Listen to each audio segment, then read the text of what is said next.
¿Qué tal? Mi nombre es Saúl Ánima y seré su asesor durante este módulo, que ahora pues lo tendremos de manera diferente, de manera virtual. Y entrando ya en materia, pues les platico que este módulo habremos de abordar diferentes temas, diferentes teorías sobre la personalidad. En específico, en este video, habré de revisar algunos fundamentos del conductismo Skinner, algo sobre construcción de la violencia, algo sobre el legado de Carl Rogers, Fromm y su psicología social, así como Freud y la teoría psicoanalítica, y por último a Erikson, con el desarrollo psicosocial. Entonces, en este módulo habremos de abordar específicamente en el video estas teorías para que las conozcan de manera más precisa. Y pues empezamos con Skinner, que a pesar de la influencia del impresionante volumen de su obra, muchas de las presentaciones autorizadas y comprensivas de otros autores, de su aproximación a la psicología, pues nos da gran influencia, ¿no? Y en esta gran influencia habremos de abordar 12 puntos fundamentales sobre el conductismo de Skinner. En el número 1 coloco el propósito de la ciencia. El principal propósito de la ciencia es la predicción y el control. El objetivo ha sido descubrir las relaciones funcionales que prevalecen entre los aspectos medibles de la conducta y diversas condiciones y sucesos del organismo. El éxito de tal aventura calibrará en función del punto hasta el cual la conducta pueda, como resultado de relaciones descubiertas, ser realmente predecida y controlada. Recordemos que el fundamento de Skinner es el control de la conducta. En un segundo punto, vendría la metodología como análisis funcional, que se relacionan las variables ambientales con variables dependientes comportamentales. ¿Qué quiere decir esto? Que si manipulamos ciertas variables y observamos el efecto de una variable, buscamos un efecto en el comportamiento. Adquirimos el control de este a través de variables independientes. Las variables que manipulamos en el ambiente, intentamos predecir y controlar la conducta del organismo. El efecto para el que estamos buscando la causa. Las causas de las conductas son condiciones externas de la conducta. Y las relaciones entre ambas son las leyes de la ciencia que propone Skinner. Otro punto que nos maneja este autor, pues es la conducta que está determinada por leyes. Es un intento de descubrir el orden, de demostrar ciertos acontecimientos relacionados con otros por medio de leyes. Si vamos a usar los métodos de la ciencia en el campo de los asuntos humanos, debemos asumir que la conducta tiene leyes y está determinada. Un punto importante, más allá de la libertad y la dignidad, es que las formas de control más peligrosas son las más fáciles de detectar. Y así se permite al individuo ser controlado, pero a la vez sentirse libre. Punto 4. Locus del control conductual. Causas de la conducta que se localizan en el ambiente. El ambiente hizo su primera gran contribución a lo largo de la evolución de las especies, pero ejerce un tipo de efecto diferente durante la vida del individuo. La combinación de los dos efectos es la conducta que observamos en cualquier momento dado. Lo que hemos aprendido desde el análisis experimental del comportamiento sugiere que el ambiente desempeña las funciones asignadas previamente a los sentimientos y a los estados internos del organismo observados mediante la introspección.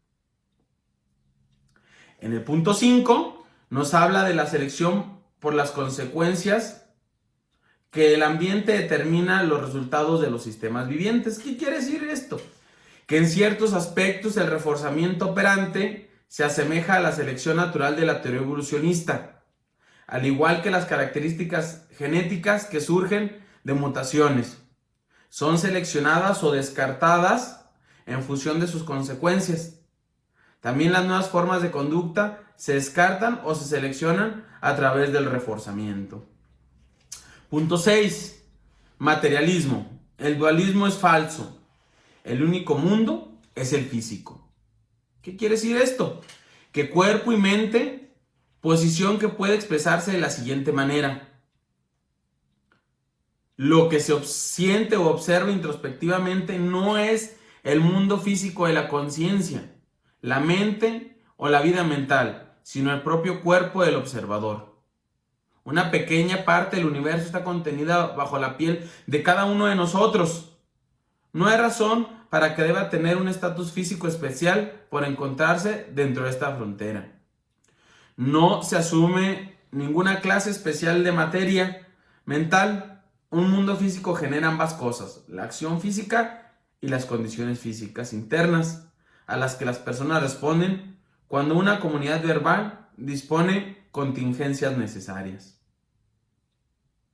La conducta, en el punto 7, es el objeto de estudio de la ciencia psicológica. Nos dice Skinner que solo la conducta y solo la conducta debemos estudiar. Si la psicología es una ciencia de la vida mental, de la experiencia consciente, entonces se debe desarrollar y defender una metodología especial, cosa que todavía no se ha hecho con éxito. Pero por otro lado, una ciencia de la conducta de los organismos humanos o de otra clase, entonces es la parte biológica, una ciencia natural para que la cual están disponibles métodos útiles y probados. La psicología tenía que empezar por entender de forma inequivocada sus eventos que son conductuales. Skinner, se refiere a su aparente rechazo de todo lo mental. Él solo se enfoca en lo que puede medir, como lo es la conducta. Y luego viene en el punto 8 un dualismo, reduccionismo o no reduccionismo. Skinner exhibió un lado no reduccionista de su conductismo. Sobre el conductismo hay un momento en el que se rechaza explícitamente el reduccionismo. Mantenía su postura no desbocada en lo absoluto de una reducción de ningún aspecto del humano, subrayando que el conductismo no reduce los sentimientos de los estados corporales, pero sí reduce los procesos de pensamiento a conducta, o reduce la moralidad a ciertos rasgos del ambiente social. Otro punto que nos maneja este autor, pues es que el organismo, como el lugar de cambio biológico, el organismo cambia a través de la historia ambiental y evolutiva, y los cambios son biológicos. Por encima de la conducta, que cambia cuando un organismo es expuesto a contingencias efectivas, la respuesta de Skinner fue que el organismo cambia, pero no la forma psicológica convencional. En el caso de la selección natural, se ha cambiado al organismo dotándole de una fisiología que hace posible el condicionamiento. O sea, que lo que se ha seleccionado parece ser una susceptibilidad a contingencias ontogenéticas. En el caso del condicionamiento operante, las contingencias de refuerzo cambian biológicamente a los organismos durante el periodo de sus vidas individuales. En el punto 10, la clasificación de la conducta en respondiente y operante. Hay dos clases principales de conducta. Para ser exactos, la de relaciones funcionales respondiente y operante. El tipo de conducta que correlaciona con los estímulos excitantes específicos se puede denominar conducta correspondiente. Dicha relación, una respondiente. Se pretende que el término incorpore un sentido de relación con un evento previo. La conducta que no está bajo esa clase de control podríamos llamarla operante, y cualquier ejemplo específico de la misma es una operante, a través de los cuales los organismos adquieren una conducta que resulta apropiada para los ambientes nuevos. A través del condicionamiento respondiente, que es de Pavlov, las respuestas preparadas por adelantado por la selección natural pueden responderse bajo el control de nuevos estímulos. a través del condicionamiento operante, nuevas respuestas pueden ser potenciadas por los eventos que las siguen inmediatamente. Ya en el punto 11 de este tema de Skinner, habremos de hablar sobre el control de estimular la conducta operante. La conducta operante puede, bajo el control de los estímulos antecedentes y la descripción de la conducta operante, requiere 3 términos elementales y sus interrelaciones funcionales. La ocasión en que ocurre la conducta, el comportamiento en sí mismo y sus consecuencias están relacionados con la contingencia del esfuerzo. Como resultado de su posición en estas contingencias, un estímulo hace presente cuando una respuesta es forzada de cierto control sobre cierta respuesta. Entonces, ¿cuáles son estos 3 términos elementales? Pues uno es la ocasión en la que ocurre la respuesta, 2 es la propia respuesta y 3 son las consecuencias reforzantes.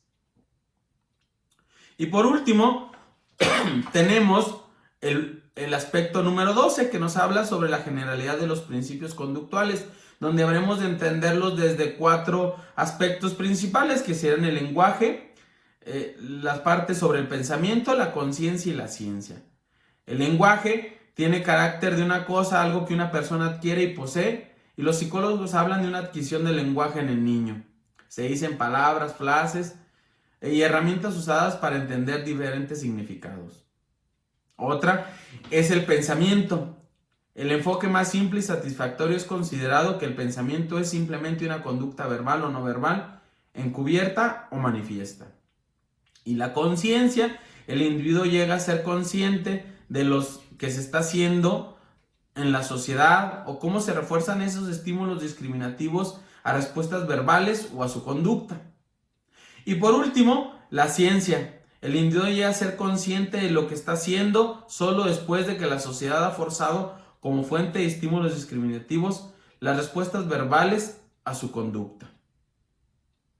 Es un giro irónico que, considerando la historia de la revolución conductual, a medida que desarrollamos un vocabulario más efectivo para el análisis de la conducta, también ampliamos las posibilidades de la conciencia definida de esta manera.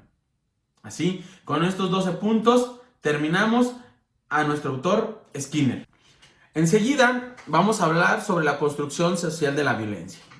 Primero habré de mencionar una frase que me parece muy importante. La familia es uno de los contextos donde la violencia se produce de una forma espectacular, alarmante, inesperada y cruel.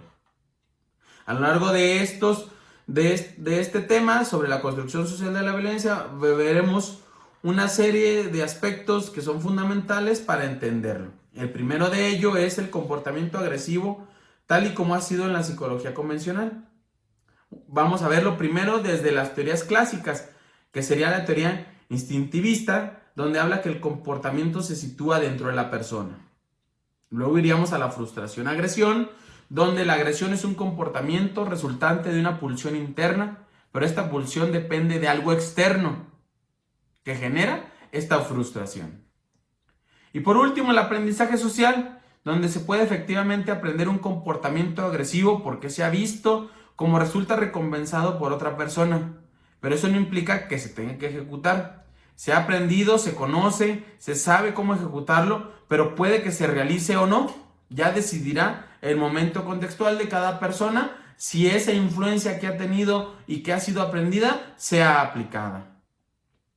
Luego adoptaremos las aportaciones de la psicología social contemporánea sobre esta agresividad, que dice: la agresión es, pues, por encima de todo un comportamiento antinormativo. Y esta explicación tiene las siguientes características. La ubica en un contexto de interacción interpersonal o intergrupal. Es considerada como una acción intencionada y el daño es una consecuencia del acto agresivo. Ahora veremos supuestos sobre la agresión y cómo es que estos están implicados. El primer punto sería: se asume que la violencia y la agresión deben de ser explicadas en el nivel del individuo o incluso transindividual. Se deja de lado el papel de los grupos y con ello lleva una prevalencia en los estudios laboratorios basados en otra vez en el estímulo-respuesta. Otro punto es que se asume que la violencia es perjudicial para la sociedad y se identifica como violento aquel que atenta contra lo establecido. Y por último, se asume que controlar, reducir y reprimir la violencia es un objetivo válido en cualquier caso. Por otra parte, dado que se entiende que la investigación científica es neutral, se define pues que pueda ser usada por cualquier instancia que quiera promover el bien social. Y ahora vamos a ver un video de una chica que se llama Kitty Genovese, donde habremos de ver cómo es que hay una apatía en cuanto a lo que le sucede a esta chica. Entonces vemos el video y regreso con una conclusión.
Pues después de ver este video donde nos dan toda una explicación acerca de lo que sucede con el atraco, con la salvajada, podríamos decir que le pasó a esta chica en Estados Unidos, pues yo podría decir que no hay una única o simple entidad a la que podamos llamar agresión, sino un complejo abanico de diferentes acciones que bajo diferentes circunstancias locales apropiaron a que se llevaran el término de agresión. Pues continuamos con Carl Rogers y su teoría sobre la personalidad. Recordemos quién es Carl Rogers, pues es un psicólogo humanista, fundador de esta corriente, de esta tercera fuerza, por ahí de mediados del siglo pasado, donde nos propone una nueva forma de ver a la psicología, lejos del conductismo y lejos del psicoanálisis. Dentro de esta teoría, pues a lo que más le importaba a Carl Rogers pues era la persona más que las instituciones, ya que nuestra sociedad no está sincronizada con la tendencia de actuar sobre nuestras potencialidades y estamos sometidos a situaciones que no concuerdan con nuestra capacidad innata que poseemos de reevaluar nuestro organismo para crecer y desarrollarnos. Solo recibimos recompensas que solo ocurren si recordamos cuál es el modelo social a seguir. Entonces así no podremos desarrollarnos por nosotros mismos. El espacio comprendido entre el verdadero yo al yo debería ser se llama incongruencia. A mayor distancia, mayor será la incongruencia. Rogers define como neurosis al estar desincronizado de tu propio yo. Pero esto no solo tiene que ver con el consultorio o con la psicoterapia. Podemos verla en muchos ámbitos de nuestra vida, como la niñez, donde aprendemos el ejemplo de otros, de nuestros padres, y pues ellos nos dan un discurso de que hay que portarse bien, hay que comportarse de tal o cual manera, pero muchas veces vemos que los adultos no lo hacen así, o nosotros como adultos no lo hacemos.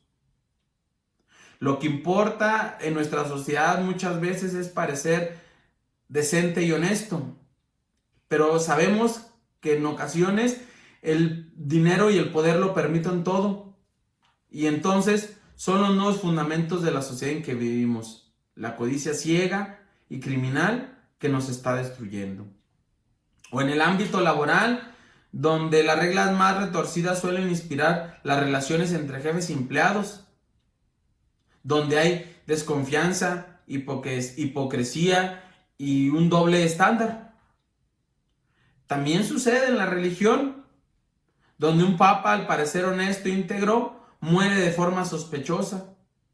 ¿O qué tal con sacerdotes y predicadores, donde se les juzga por diferentes delitos o crímenes? O en el plano internacional, donde esas grandes potencias y esos presidentes atacan a un país pequeño para hacer valer una justicia falsa que solamente conviene a sus bolsillos. Pero no todo es caos. También existen alentadores e inspiradores y ejemplos de gran congruencia e integridad, donde las personas valerosas e íntegras no renuncian a sus principios ni a su verdad, a veces a costa de su propia vida.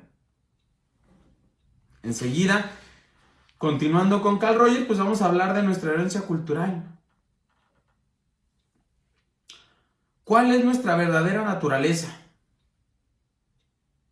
En el largo del camino hacia el logro de la mayor congruencia es claramente muy positivo descondicionarnos de las experiencias infantiles y de la influencia de nuestro entorno cultural que ahora nos limita. Si nos descondicionamos, seremos supuestamente más espontáneos, auténticos, congruentes, en lugar de reprimir civilizadamente nuestras emociones. Simplemente las echamos afuera. Por ejemplo, si alguien nos ofende, simplemente le gritamos o lo golpeamos, con lo cual quedaremos desahogados, sí, independientemente de lo que ocurra a la otra persona. Habremos sido espontáneos o auténticos, pero ¿seremos realmente libres? Muchas manifestaciones públicas se ven corrompidas por personas menos conscientes que se infiltran con el propósito de descargar frustración, rabia u odio a lo largo de la vida. Entonces implica deshacerse o hacerse cargo de estas emociones reprimidas que son mías y que armonizarme internamente depende de mí. Es esencial, sin embargo, realizar este proceso con conciencia, puesto se trata de utilizar recursos para dar vida a la posibilidad de generar un cambio de perspectiva y no un ciclo de llenado y vaciado de energías reprimidas, que concebido así puede verse adictivo y perder su potencial de una verdadera transformación. Pero no solo tenemos la herencia cultural, también tenemos nuestra herencia genética, ¿sí?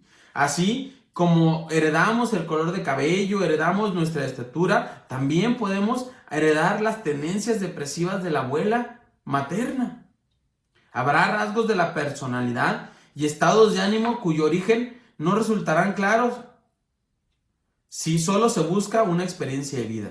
Pero si se exploran los rasgos de padres y antepasados, nos llevaremos una sorpresa.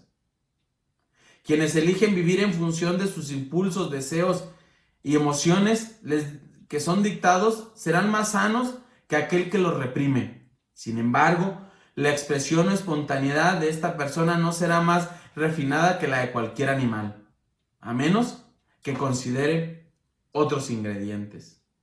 Pues a continuación seguimos con la teoría de Freud, la teoría psicoanalítica, la cual nos presenta en un primer punto las pulsiones de vida y muerte. Dice que cada niño al nacer se caracteriza por tener en su interior dos pulsiones, eros de vida y tánatos de muerte. La primera caracterizada por contar con el apoyo de la naturaleza y ser un aliciente a la conservación y multiplicación de la especie. Mientras que la segunda tiene objetivo principal desaparecer al individuo hacia el cual está dirigida. Agrega también una sádica, que es la que vela por la posesión del objeto sexual, que lejos de llevar un amor profundo a sí mismo, hace un deseo único de integrarlo al sujeto y de ponerlo en práctica. Otro punto es de la sexualidad a la genitalidad. Por sexualidad pues entendemos aquello todo que para al individuo de placer y que no necesariamente tiene que ver con órganos sexuales.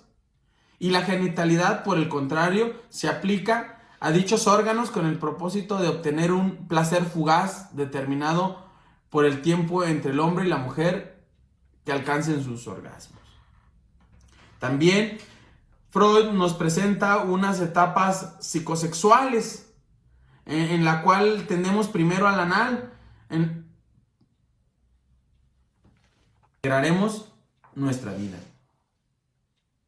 Pero hay diferentes niveles de uno mismo, que vamos desde un nivel animal, instintivo, donde solo se busca una gratificación o supervivencia o reproducción. Un segundo nivel que sería en lo que podemos llamar realmente humano. Y un tercer nivel que sería divino o de la conciencia.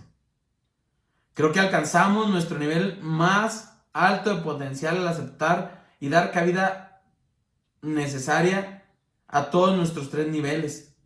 Y simultáneamente ir escogiendo el más elevado y refinado e irlo expandiendo. Y es así como seguiremos avanzando hacia Fromm. Y pues comenzamos con Fromm, que nos habla sobre la naturaleza humana y su psicología social. Y empezamos con un lado marxista de Fromm, donde nos dice que el fundamento materialista no es otra cosa que el estudio de la vida económica y social real del ser humano y de la influencia de ese modo de vida sobre sus pensamientos y sentimientos. Pero estas condiciones materiales de vida no están referidas a la propiedad del medio ambiente, sino a las vicisitudes de la propia actividad humana sensorial, al sistema de necesidades de autoconservación y a las modalidades de su satisfacción a su modo de vida. También nos habla Fromm sobre el psicoanálisis y su teoría del carácter, que a diferencia de Freud, que supone que la evolución del placer del órgano principal, fundamental de la actividad, es la psíquica, Fromm resalta la importancia también de la evolución de las relaciones objetales para afirmar que no es el principio fisiologista de la evolución de la libido, en donde más debe buscarse la clave del modo de ser del individuo, sino de la sociobiología centrada en las relaciones del individuo con el mundo donde vive. También Fromm nos habla sobre la situación humana y el sistema de necesidades, donde el carácter de una persona entonces será la forma relativamente estable en que la energía psíquica se canaliza y las estructuras de los procesos de socialización y asimilación con el objetivo de satisfacer necesidades de la sobrevivencia práctica y de la expresión de la mera son acorde al funcionamiento del orden social. También viene una crítica sobre el ontologismo freudiano y su defensa sobre el materialismo.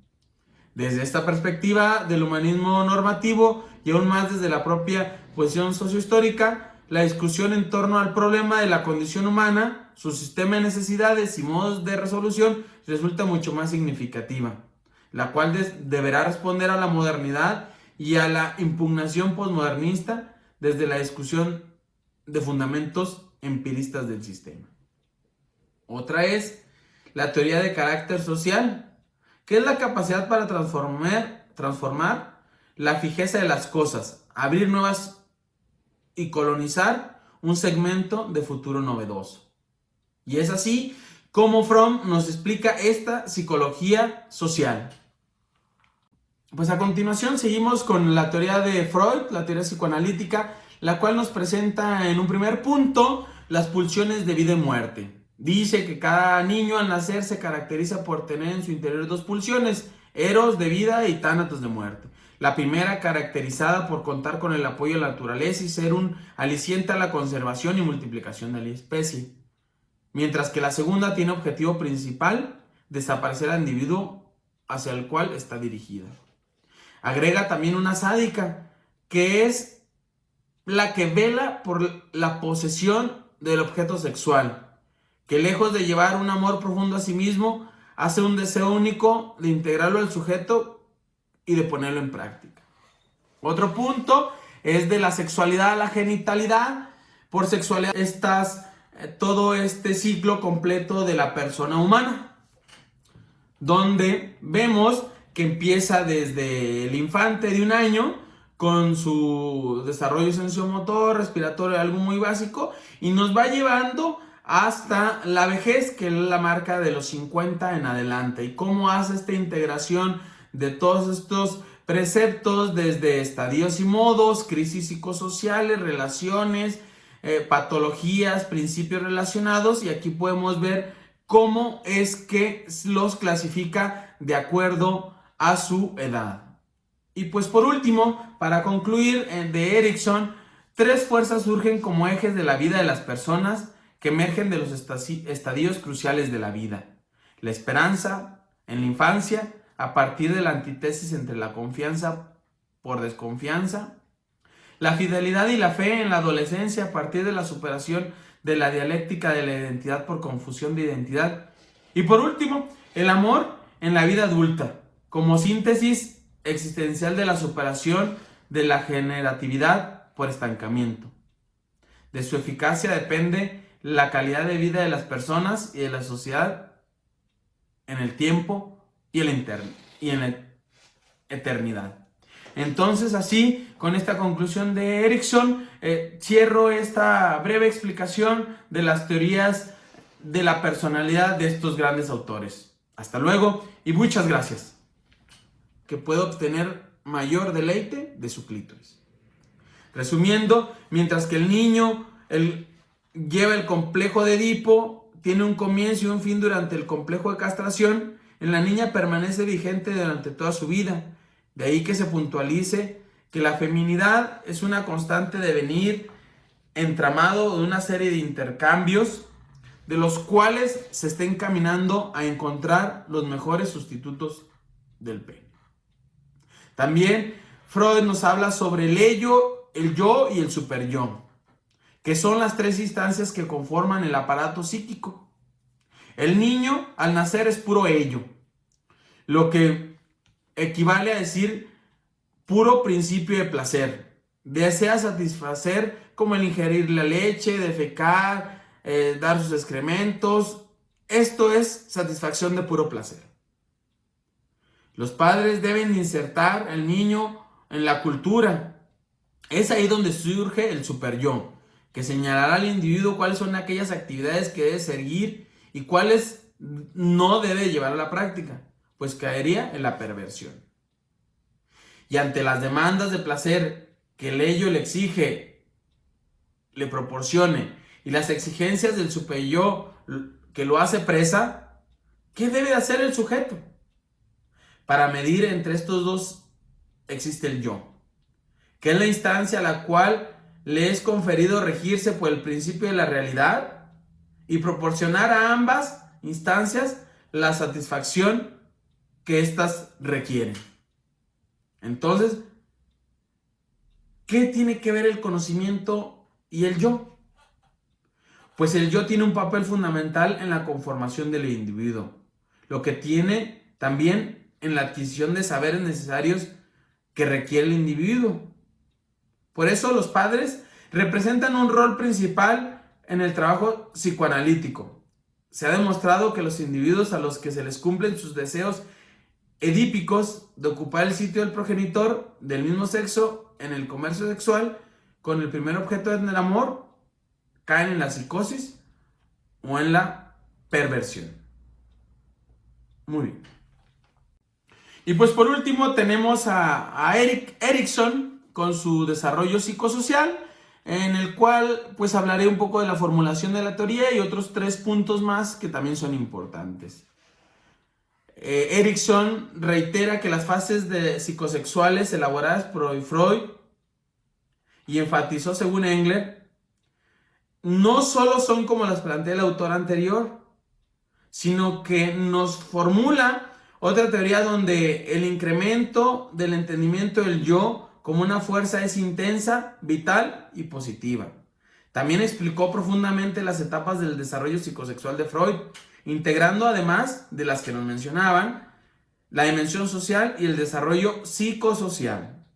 También extendió el concepto de desarrollo de la personalidad para el ciclo completo de la vida, de la infancia a la vejez. y explotó el impacto de la cultura, de la sociedad y de la historia en el desarrollo de la personalidad. Así, Erikson nos amplía un poco más el panorama. También nos habla sobre los procesos de organización antropológica, donde dice que la existencia del ser humano depende en todo momento de 3 aspectos de organización complementarios: el biológico, el psíquico y el ético-social. También nos habla del principio epigenético, que es que todo ser vivo tiene un plano básico de desarrollo, y es a partir de este plano que se agregan partes, teniendo cada una de ellas su propio tiempo de ascensión, maduración y ejercicio, hasta que todas hayan surgido para formar un todo en funcionamiento. Y por último nos presenta un estadio psicosocial, donde organiza una visión de desarrollo, un ciclo completo de la persona humana, que va en tiempo, de la infancia a la vejez, y en contenido, el psicosexual y el psicosocial, que lo acomoda de diferentes maneras,